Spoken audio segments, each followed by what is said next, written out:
Hi. Hi, hi. How are you? Great. Fine, and you? Nice to meet you. Yes, for me too, yes. 你好，我康莫尔教授。我是中国国家博物馆的馆长王春法。那么我们是老朋友了，所以很高兴在这个视频上又能见到你。Yes, hello. It's really great to meet you on this way, and I'm also very glad to see you and to speak to you. It's really great. Thank you.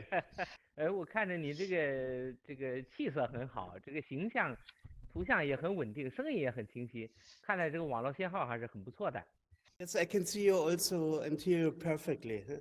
那么我们也知道，这场这个波及全球的这个新冠肺炎疫情啊，对我们这个全球的博物馆行业带来了非常大的一个影响。然后我们面临着共同的挑战。那么拿中国国家博物馆来讲，从今年的除夕到4月30日，大概我们闭馆了将近100天吧。5月1日开始重新恢复对公众开放。我们现在采取的措施呢，是每天是限流、预约、错峰参观。限制的这个参观这个数量的人数限制是8000人，但是我们去年全年的参观总量是739万人，所以8000人这个数量啊，远远不能满足观众的需要，所以我们推出了国博这个好展、好课、好文物，那么推出了40几个在线的展览，和这个智慧讲解。那么我想这个云展呐、云游啊，这个云直播，那么正在超越这个时空的限制。让世界各国的观众都能欣赏到彼此的这个博物馆的珍藏。那么我很关心这个烈日登士登国家博物馆这情况到底怎么样，也关心你这个情况。The Liechtenstein National Museum was also closed for a longer period. It was closed between the 15th of March till 14th of May, and now we can also accept only a restricted number of visitors and had to reduce special night events. I agree totally with you that we have now the possibility to use more than new media, and thanks to them we can keep on to together and learn to know each other better than before, and thanks to them to understand and appreciate all the marvelous civilizations. 那么中国国家博物馆作为理事长单位呢，我们牵头构建了多个全球合作的这个交流的一个平台，包括这个丝绸之路国家博物馆联盟和全球博物馆馆长论坛，您也参加过。那么我们与包括烈日登士登国家博物馆在内的世界一系列重要的博物馆，我们都结成了紧密的这个合作伙伴关系。那么相信呢，未来我们会有更大的作为。那么今后5年呢，我们在双方签署的联结备忘录的基础上，我们两馆可以举办更多的合作，举办的很多的展览，深化交流合作。那么我们这一次呢，邀请了全球10几家国家级的博物馆共同参与这个接力活动。相信这个项目呢，不但能为我们两馆在彼此的国内增加更多的关注流量，而且也能够在全球范围之内呢扩大我们的影响力。目前呢，中国国家博物馆已经成功的举办了数十个在线的展览。那么我们也今后呢，我们将加强这个线上的国际合作。那么这次这个馆长连线呢，也就是一个有益的尝试。I agree totally. Thanks to the establishment of international platforms, we begin to come closer together, but we are just beginning to do so. And more friends from different countries will meet. Thanks to the platforms, we can develop a lot of different approaches in the future and having a very rich cultural exchange. We are very excited about it, and we are looking forward to the next steps. 确实，就像今天的这个连线一样，中国国家博物馆呢与您的博物馆沟通啊，其实一直非常的顺畅。那么在2016年的10月，那么为了庆祝烈日登士登与中国建交66周年，那么贵馆在中国国家博物馆举办了烈日登士登之夜活动的时候呢，您就曾经在这里向中国观众介绍了贵馆的这个馆藏。那么2019年的4月，在您出席全球博物馆馆长论坛期间呢，我们签署了为期5年的合作关系这个链接备忘录。那么2019年的12月，您和您的同事也到访中国国家博物馆，我们的交流非常的愉快。那么我也期待着这次接力活动呢，能够进一步提高您的博物馆在中国的知名度，也希望全世界的博物馆爱好者那么不必远渡重洋就能够看到我们两馆的珍藏。那么我特别感谢贵馆作为丝绸之路国家博物馆的联盟的成员对这次活动的这个积极参与和对联盟工作的大力支持。Thank you very much for mentioning these marvelous opportunities and meetings in Beijing. It was indeed a very great honor that we got the opportunity to celebrate the 66th anniversary of the establishment of diplomatic ties between Liechtenstein and China during the Liechtenstein Night in your museum. I also appreciate the exciting meetings in 2019 where we got the possibility to deepen our great relationships. And we are also looking forward to the coming exchanges with you. Thank you very much. 确实，这个1950年的9月14日呢，中国与列支敦士登建交。今年呢是中国与列支敦士登建交70周年。那么贵国专门制作了纪念封和邮票。那么中国国家博物馆馆藏的后木屋顶，那么被印制成其中的纪念邮票。那么这也是你和我，那么贵馆与中国国家博物馆合作的良好的一个见证。听说你们馆将在5月中旬，也重新开放了。相信你们观众和我们的观众也一样，都迫不及待的要来到这个博物馆，现场体验博物馆的这个魅力。那么我很期待着与你带领的列支敦士登国家博物馆一起，在后疫情时代开展更多的合作。那么疫情呢阻挡着我们这个线下的这种交流，但是呢网络连线为我们的沟通和合作提供了无限的空间和机会。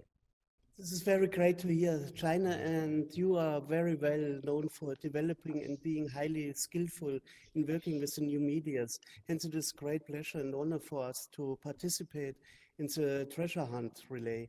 And we are looking forward to continue to do so in future. Thank you very much for these possibilities. 这个我们这一次呢，中国国家博物馆发起的这个全球博物馆珍藏展示在线接力活动呢，邀请了全球的其他的除了中国国家博物馆以外，还有15个国家博物馆的来参与。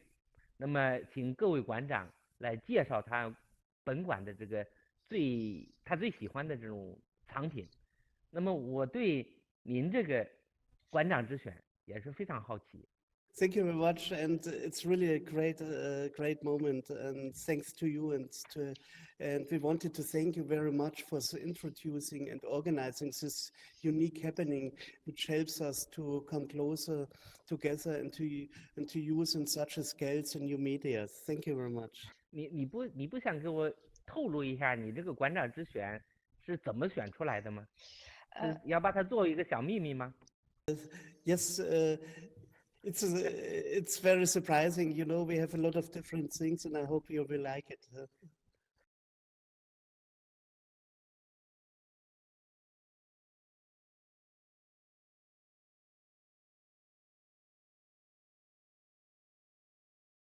Welcome to the Liechtenstein National Museum. The Liechtenstein National Museum was founded in the 1890s by somebody who was called Karin, and he was at this period the governor of the Prince of Liechtenstein. And it was situated at this period in the castle of Vaduz. But then in the beginning of the 20th century, the castle was completely restored. And this time the museum was closed. During the closing period of the castle, the National Museum traveled around in several buildings, and this continued till 1972. In 1972, the museum was opened again in a historical building, which is nowadays one of the buildings where the National Museum is still to be seen. Between 1992 and 2003, the Liechtenstein National Museum was completely renewed and it was expanded. So that besides one historical building going back to the 13th century in the Middle Ages, another building which was nearby was combined, and this building was also of the 14th century. And as a new building and complex, there was built a building into the mountains. And now the Liechtenstein National Museum is divided into three parts. Two of them, which shows a permanent exhibition, are shown in the two original medieval buildings, and in the new building, which is cast into the mountains, we have normally the nature of Liechtenstein as a permanent show, and we have a lot of rooms for different special exhibitions. Nowadays, the Liechtenstein National Museum consists of several other museums too. First, the Liechtenstein National Museum, which has two historical buildings and one new building, showing the permanent exhibition about the history, culture, archaeology, landscape, costumes of Liechtenstein. And then we have a new building inside of the mountain, which is divided up into a permanent exhibition about nature of Liechtenstein, and the other rooms for exhibitions of a special theme. Together to this National Museum buildings, we have another building which is called the Building of the Englishmen, because it was founded in the 1920s by Englishmen who built a very modern building of the 20s here. And inside of this building we have two museums belonging to the National Museum. It's the Postal Museum and the Treasure Chamber. And then we have another museum, which is a farmhouse museum, which is situated not like the other three museums in Vaduz. It is shown in Schellenberg. So in Schellenberg we have another museum. It's a farmhouse museum, which is 500 years old.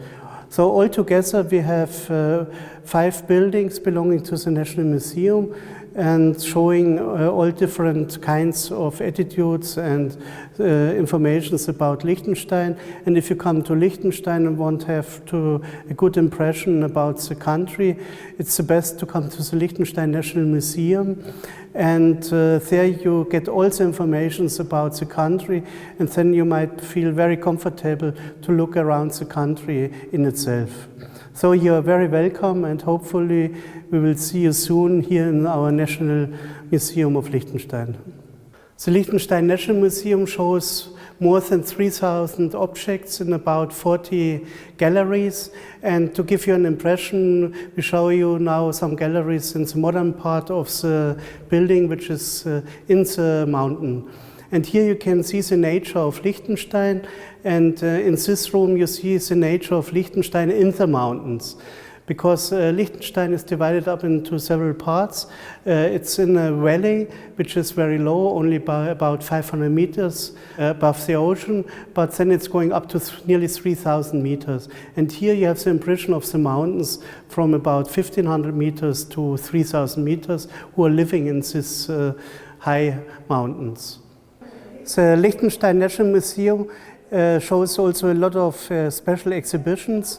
Normally at the same time 4 to 6 exhibitions and of total different information things. For example, we show art, we show archaeology, and we show also costumes, and we show here, for example, an exhibition about global happiness. So in this exhibition you can have a lot of questions about happiness, what might be happiness, what is individual happiness, what is happiness of a group, and what is the happiness of a country.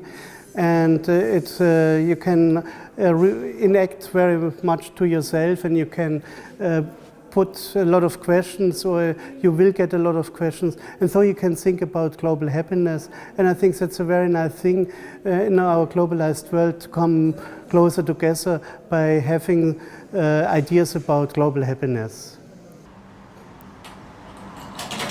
In 2015, a new museum was created, the Liechtenstein Treasure Chamber. The Liechtenstein Treasure Chamber has a very big speciality. It's the only treasure chamber in the whole Alps, where you can see really royal art and art handcraft and very special things. We have divided up the treasure chamber into several parts. The 3 parts are the following. First the principality, then we will come to the world, and at the end we will come to the space. And you will understand it when you see the objects. The first part is showing the principality and the treasures of the royal family. It is beginning with the crown, which is one of the most important crowns which was created 300 years ago in Europe. Then you come to very special things from the princely collection, like historical weapons and very special dishes and sculptures. And afterwards we come to the world. The world we will show by a very famous collection of eggs. And these eggs are coming really from all around the world. They are coming from Europe, from Northern America, but also from Asia. We have eggs to show, also from India and China, for example. But the most famous ones are the eggs from Russia, which are about 100 years old and which are mostly done in gold, silver, and very precious stones like diamonds, sapphires, and rubies. And the most famous one is the apple blossom egg, which we will see later on in detail. At the end, we come to the space, and this might be perhaps the most surprising objects we have in this treasure chamber, because we are the only museum who has in the museum in one room 2 different stones from the moon. And we have it from the mission of Apollo 11 and Apollo 17. So we have really original moonstone coming from the first man who came to the moon from Apollo 11 in 1969. And we have original moonstone from the last man who went to the moon in the Apollo 17 in 1973. And we are very happy to have the privilege to have original moonstone of these 2 very famous events in discovering the moon. And at the sides, we have also something very special.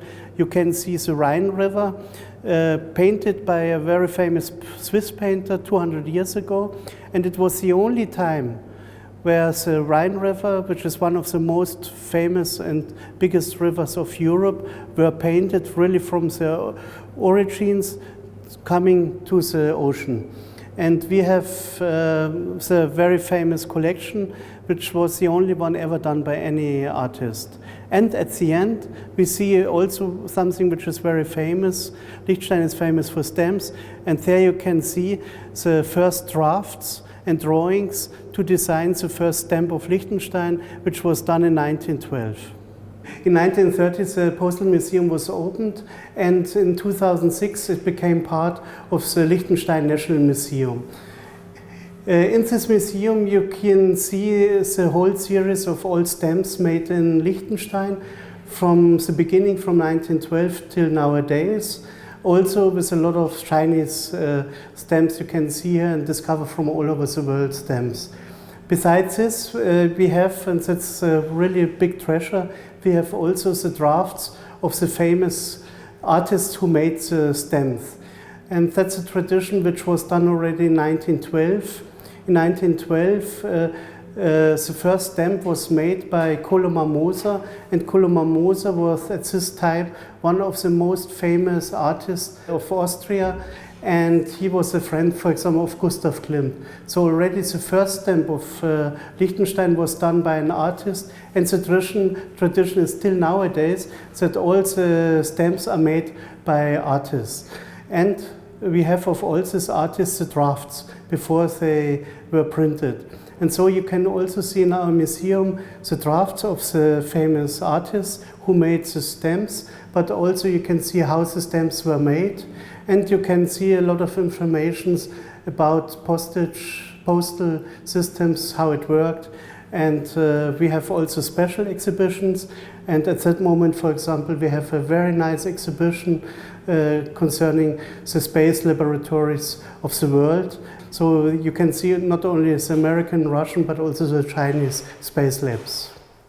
The Postal Museum of Liechtenstein is also the first museum in the world who has registered all the stamps of the country. These are about 4,000 stamps, and you can, by screen, ask now questions in different languages, in German, in English, or in Chinese.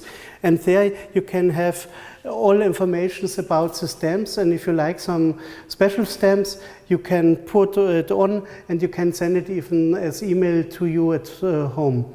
So that's really something which is very new, very special, and the Stamp Museum also was awarded to be one of the best museums in Europe. And so it's something really very special, and all foreigners are welcome to use it also, and so see by this what kind of stamps we have. You can ask questions. You can, for example, ask what are the representations of nature on stamps, or you can say, I would like to see the portraits of the princes of Liechtenstein, or I want to see technical products of Liechtenstein, or you can ask about famous writers and singers of the world, and everything which is on stamp you can find here by questioning it. The Liechtenstein Postal Museum is also famous for his museum shop, which shows a lot of things, and there you can buy all products of stamps from Liechtenstein from the beginning till nowadays, but also the special stamps, for example, we made for China, like here, also for the year of the rat, and all the other zodiac signs of China, which you can buy here, but also of famous artists like Han Malin, for example. You can the series here of the 12 signs, zodiac signs made by him. So we have here a very big offer. It's also a very big souvenir shop, because you can see and buy here a lot of products which were done in Liechtenstein or for Liechtenstein. Stamps are of a very high quality, and therefore we are also called the Kingdom of Stamps. And we are very proud that we have a lot of stamps produced together with China. First, we had a series of a lot of stamps like this one, showing all the Chinese zodiac signs. And we have a Liechtenstein artist who makes also different stamps each year concerning the zodiac animal of the year. And this time, you know, it's the rat. But very famous is also our representation of the pig, for example. And we have also very complicated one like here with a dragon.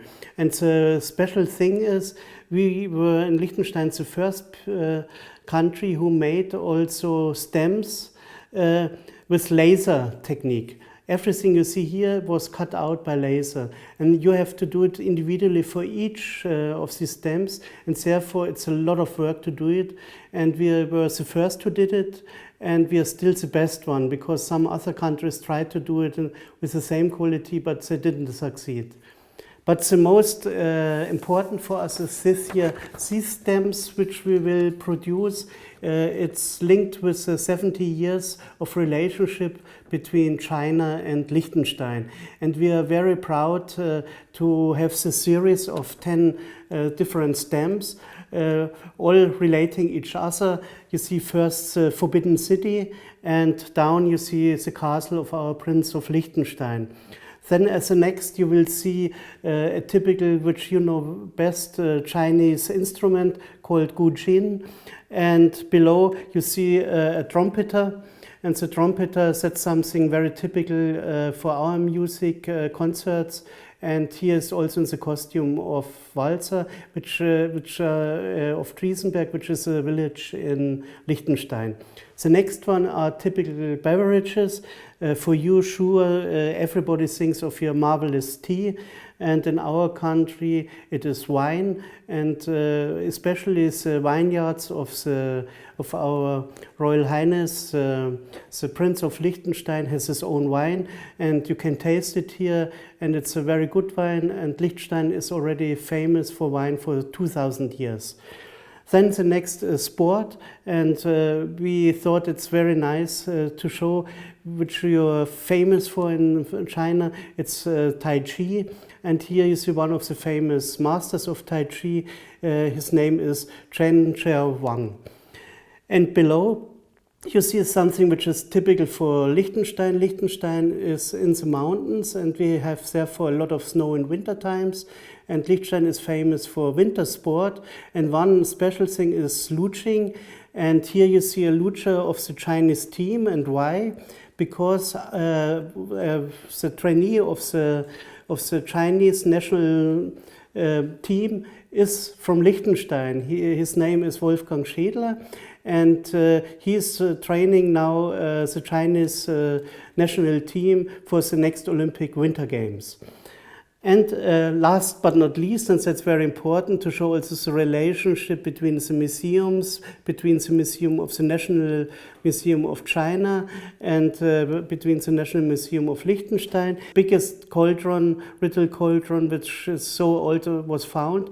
And that's really something very beautiful, marvelous, which is in the National Museum of China, and we linked it with something which is special also for our region. It's glass windows for very rich people. At this period they are 500 to 400 years old, and this one we know it's dedicated to the Countess Eleonora Filipina from Hohenems, and her husband was ruling over Liechtenstein 400 years ago. We have even the exact date, it's from 1605, and because it's very precious glass, which was very rare in this period, especially to have different colors of glass, and because of the size, I think it was originally in one of the big palaces of the rulers over Liechtenstein. And we are very glad to have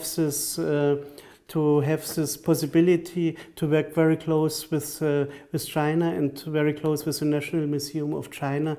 And we are very thankful that we had the opportunity to realize the stamps which were produced in Liechtenstein and which are also very nice to show relationships of 70 years of diplomatic relationships to China. And in this way, we are one of the first countries who recognized the People's Republic of China as a country. And we are very proud of it. And thank you very much to the National Museum for having this possibility to have stamped together. The farmhouse was constructed in 1518. It uses the block method of stacking logs on top of each other to form the walls, a technique typical of farmhouses built in the region after 1500. Above a brick cellar stood a two-story living space comprising a kitchen, which was situated in the middle of the house to heat all the other rooms. According to medieval feudal law, the houses was movable property belonging to the tenant, and it was rent the territory for 99 years. For this reason, the wooden beams were numbered. The Biedermann house was moved several times, including in 1687, 1793 and 1991. During the relocation in 1793, the flat saddle roof was exchanged for a steeper gabled roof. The building was last moved in 1991 to 1993 in order to prevent it from being demolished, and it became a part of our museum in 1993. Some of the very latest concepts for low energy buildings and sustainable constructions were already being applied here some 500 years ago. The house consists of a timber frame insulated with moss and lichen. Even pegs and nails were made of wood. Iron was avoided. The configuration, the low ceilings and the few windows in the room reduced the amount of energy required for heat. As glass was very expensive in this period, most of the windows were in wood. The beams were even numbered when the building was relocated over 300 years ago, enabling the structure to move from one side to another. The Biedermann house is also an example of typical settlement construction and working habits in the Principality of Liechtenstein in the late Middle Ages. The house provides a very interesting insight of how people lived in Liechtenstein 100 years ago. And you're welcome to see it and to appreciate how people lived here 100 years ago. And you will learn a lot of things about also the costume and habits used at this period here. The house is accompanied by a marvelous garden. And in this garden you can see a traditional garden system. In the middle you see vegetables and healing plants, and the whole is surrounded by flowers.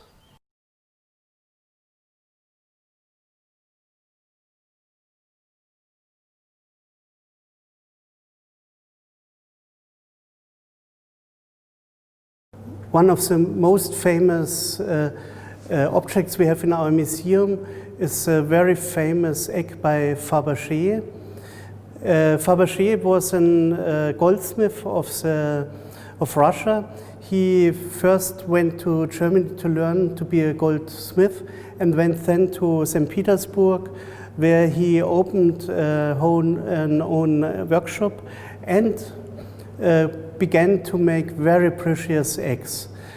Most of them are in gold, combined with very famous also stones, brilliants, diamonds, sapphires, rubies, and he became in this way the imperial goldsmith for the last two Tsars, Alexander III and Nikolaus II.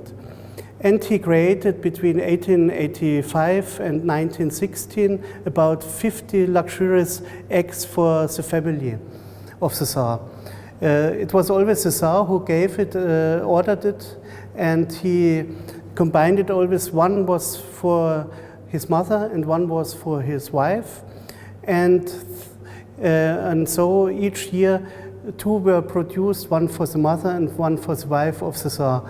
Afterwards, beginning of the 20th century, there was a man who was called Kelch, and Kelch was considered to be even more rich than the Tsar. And he wanted to have an egg which is more expensive than the two eggs ordered by the Tsar at the same year. And in 1901, the Tsar had ordered the two most expensive eggs for his wife and his mother. And at the same time, Kelch produced an egg which was even more expensive than both together. So the egg you can see here is the most expensive egg ever done by Carl Faberge. Another very special thing of this egg is the representation, what its meaning. Like all the famous eggs of Russia, it has an own name. It is called the apple blossom egg. And that's something which is very strange for Russia. It is the only egg who shows the blossom, the apple blossom as an egg. And that's very special because that's really a theme which is typical for China and Japan. And we can see it here in a very nice way. There are 4 trees with apple blossom. They are made in gold. And at the end, you see the blossoms, and the blossoms are made in gold and filled by white enamel, and in the middle you see rose diamonds. And the whole is surrounded by a green egg, and this green egg is in shade. It took 1 year to make this egg by one stone cutter who needed so much time because he had to hollow the whole egg. And you have to imagine when you open the egg, it's only 2 millimeters of thickness. So it's really something very, very special. And it was done by Michael Perkin. Michael Perkin was the most famous employee by Carl Faberge. So that's really the top of the top. Here we can see now the most famous archaeological find of Liechtenstein. It was discovered in 1930 in a little village near the capital Vaduz. The village is called Balzers, And the special place where it was found is called Gutenberg. And after this group is named the Gutenberg group. The Gutenberg group consists of several bronze statues showing different goddesses and animals.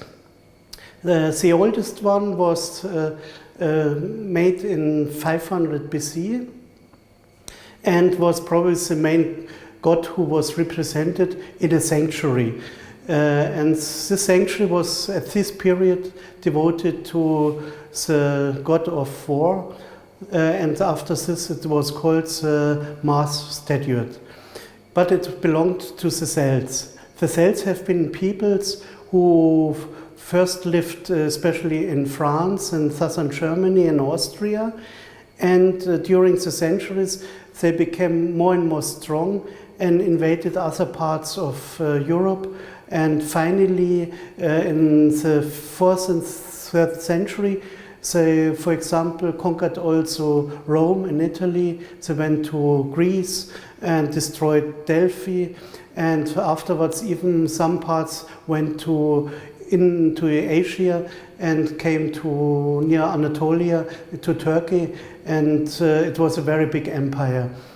They worshipped especially the nature, and the priests were very linked with the nature, and the most important god was for them first a warrior god, and this statue, the biggest one, which was done in 500 BC, was devoted probably to this warrior god.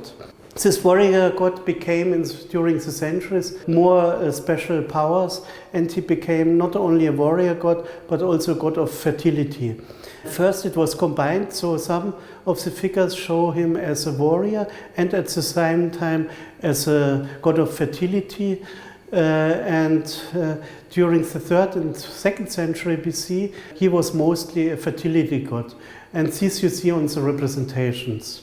Besides them, we found in this group, which was put into a temple, 2 animals, which are typical animals for the Celts. It was one is showing a boar, and the other one is showing a stag.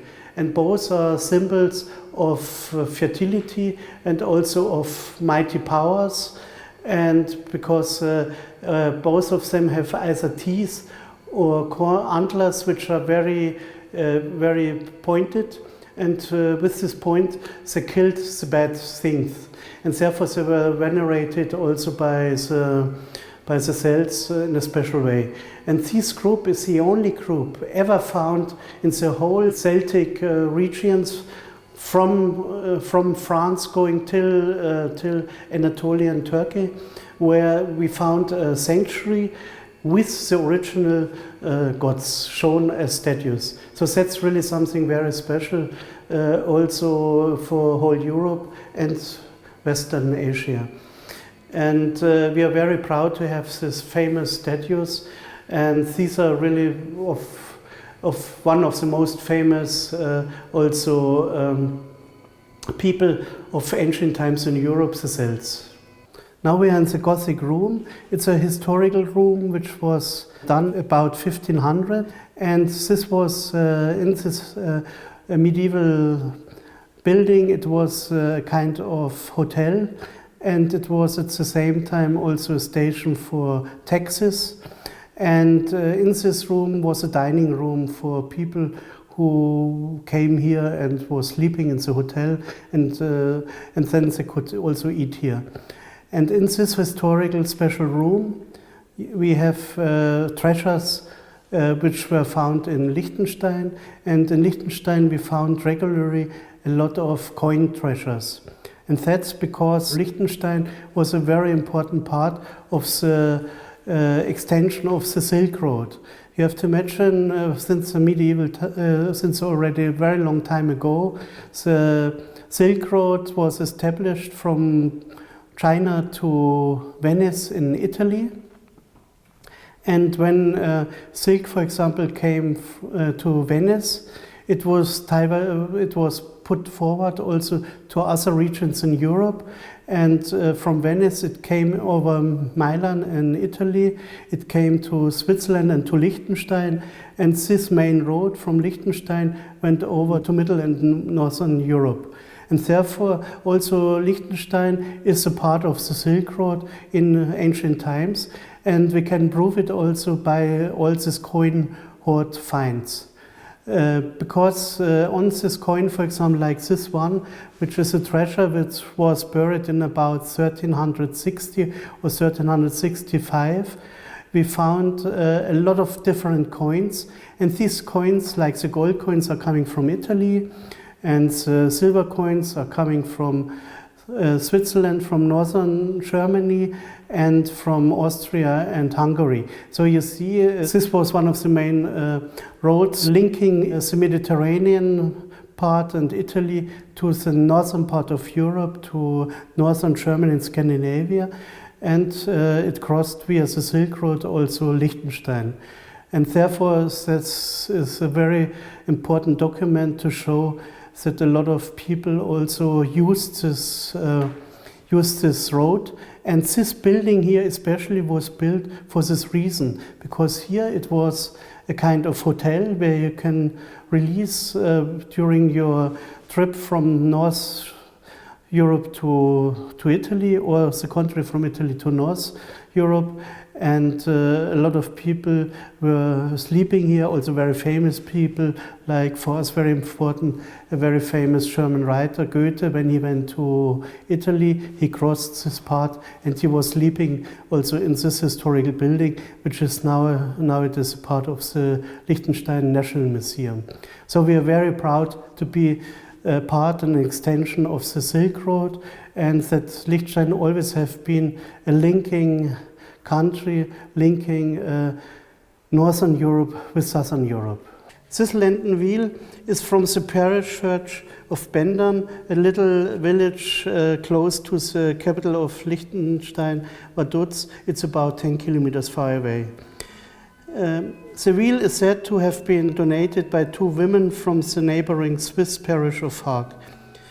It shows 24 scenes from the Old and New Testament, and the legend at the bottom tells us when it was made. It was made in 1612, and there's also the initials, and these initials EGC, meaning the painter Johann Georg Lesi, who lived in Feldkirch, in Austrian city, very close to Vaduz, only about 20 kilometers far away at the time.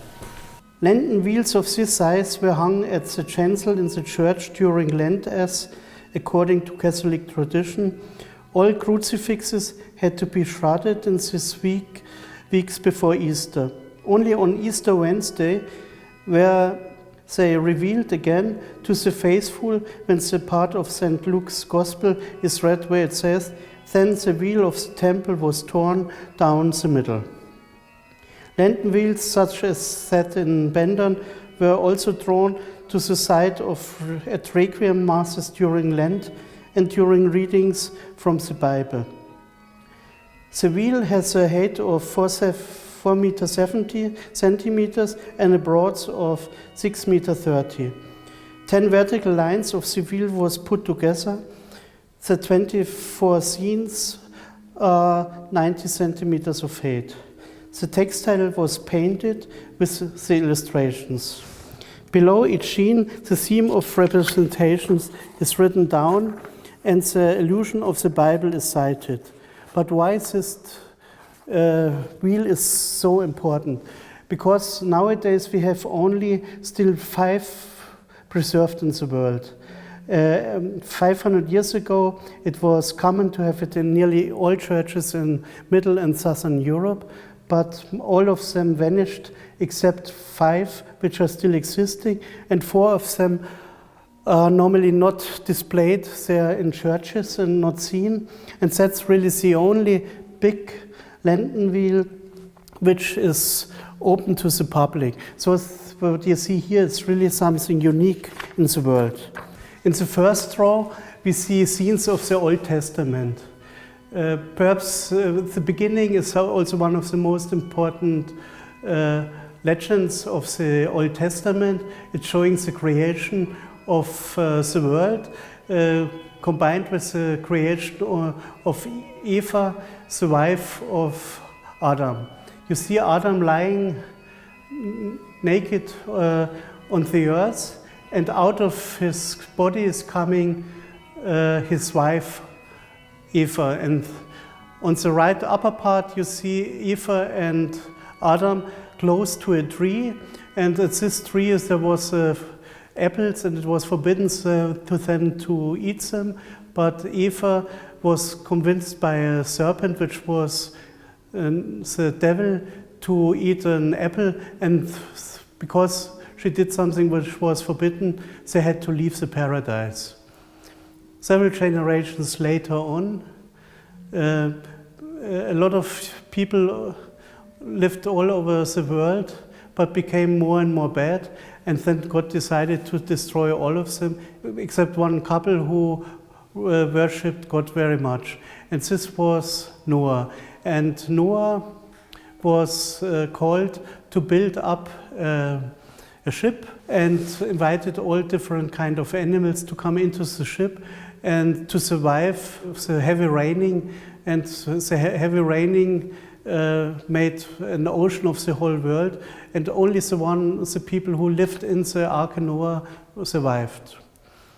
These are two of the main first legends of the Old Testament. And the second to the fourth row, you see the story about Jesus Christ.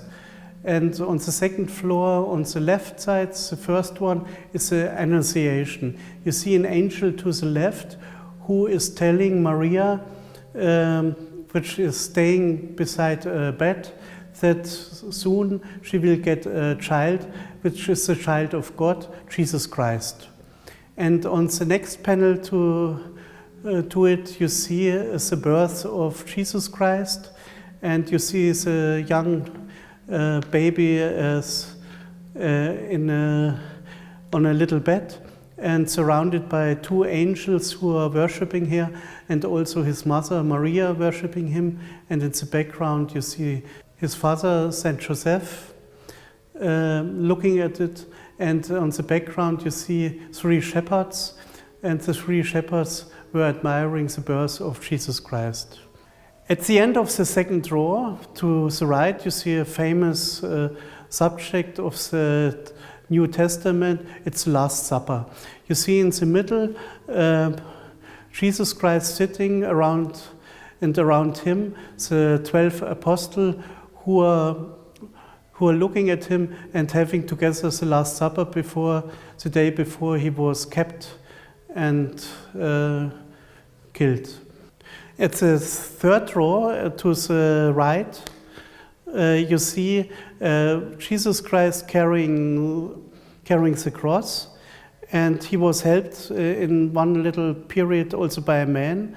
And in front of him you see a woman who has in his hands a wheel, and on this wheel you see the representation of the head of Jesus Christ, which became afterwards a very famous sign of God, and which is worshipped especially in Italy.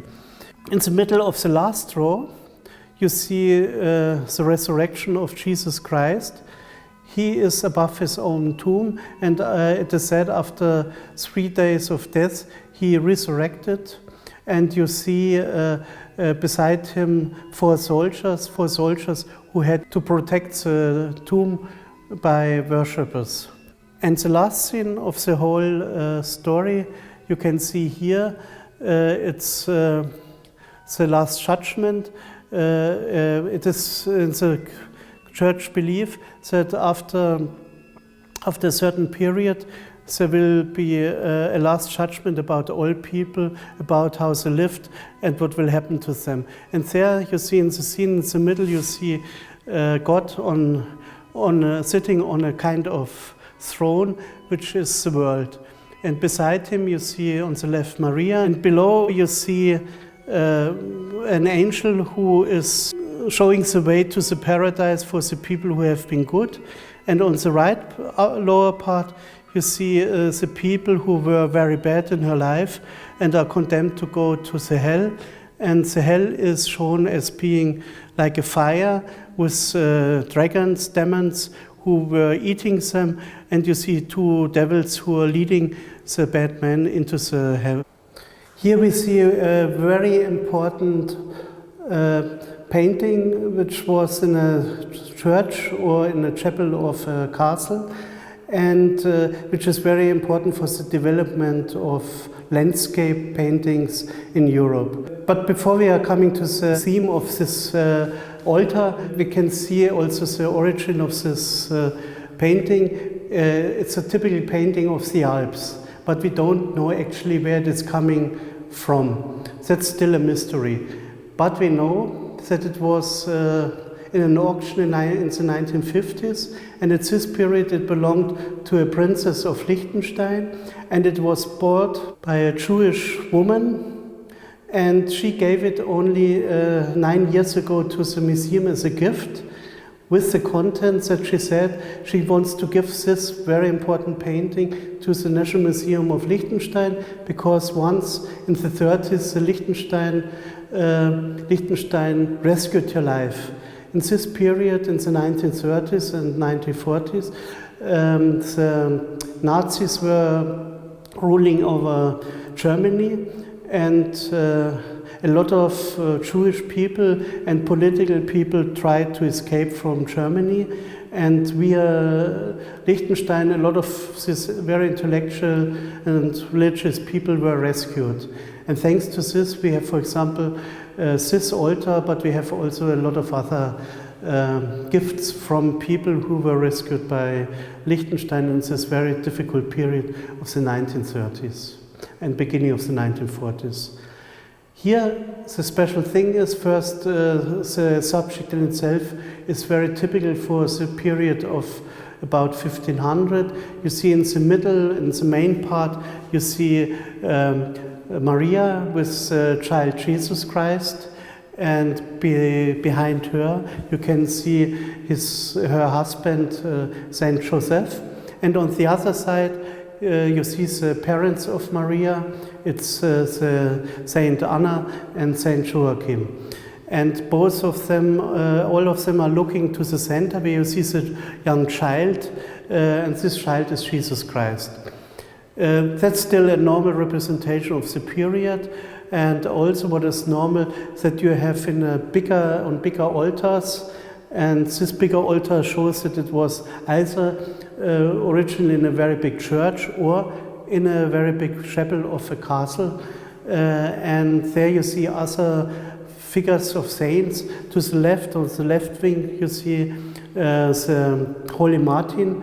Holy Martin was a Roman soldier who lived in the 4th century AD, and it's a legend about him that once when he was a Roman soldier, he came to a city, and in the city there was a very poor man, and it was very cold, it was winter times, and he was nearly naked, and it was very frozen, and he asked to be helped by somebody. Saint Martin came, saw him, and he had a very good mantle, and he divided the mantle into 2 parts and gave one to him so that he could recover his body and has no longer cold. The next one is Saint Sebastian. He was killed because he was believing in the Christian religion at a period where the soldiers in general have been pagans, and the Roman Emperor decided to kill him, but firstly it didn't succeed to kill him, and then soldiers killed him by arrows. On the right wing you see a mythical figure. It's Saint Christophorus, and on his shoulders he's carrying Jesus Christ. And in this legend it was called that Jesus Christ wanted to cross a river, and there normally Christophorus helped to carry people over the river, and he was very strong. But when Jesus Christ asked him if he can cross him over the river, he said, "No problem, you are only a child." And then when he came to the middle of the river, Jesus Christ became more and more heavy. And at the end, he could just succeed to go to the other side of the river, but then realized that somebody he carried was like a god. And that's the representation here. And on the right one, we see another saint, which is who was a bishop, but we don't know exactly the name of the saint. Probably it's a bishop called Louis, but we are not sure. But what is the most important in this painting is really, we see here a changement. Normally, these figures in medieval times, the background was only in gold or only in one color. And you see on the left and right wing, still the upper part is in gold, but below it, it's beginning to show landscape. And in the middle part of the altar, you see completely landscape. And that's the first and the oldest painting of the Alps, where we can discover the changement from only golden background to landscape. And therefore it's so important for art history, because this is the first painting which is beginning to show also landscape, which will become in the next centuries one of the most typical scenes to introduce also to art painting landscapes. But here it's really the beginning in the Alps, and that's something therefore very important for the art development in the art of the Alps. Finally, we are ending this visit of our National Museum of Liechtenstein in this historical room, which is 500 years old and was belonging to a house in Liechtenstein. And I wanted to thank you all to follow our visit through the museums we have of the Liechtenstein National Museum. 非常感谢您和您的博物馆的积极参与，期待着我们在不久的将来呢，实现这个线下会晤，为这个后疫情时代我们全球博物馆的这种合作，包括贵馆和中国国家博物馆的合作，那么探讨我们这个发展的方向和这个努力的一个空间。那么下一场我们将连线澳大利亚国家博物馆馆长马修特林卡，请大家与我们一起期待澳大利亚国家博物馆珍品的风采。我们下次再见，再见。Thank you. Goodbye. Thank you also. I hope to see you soon. Thank you. See you Bye bye. Bye bye. Bye bye.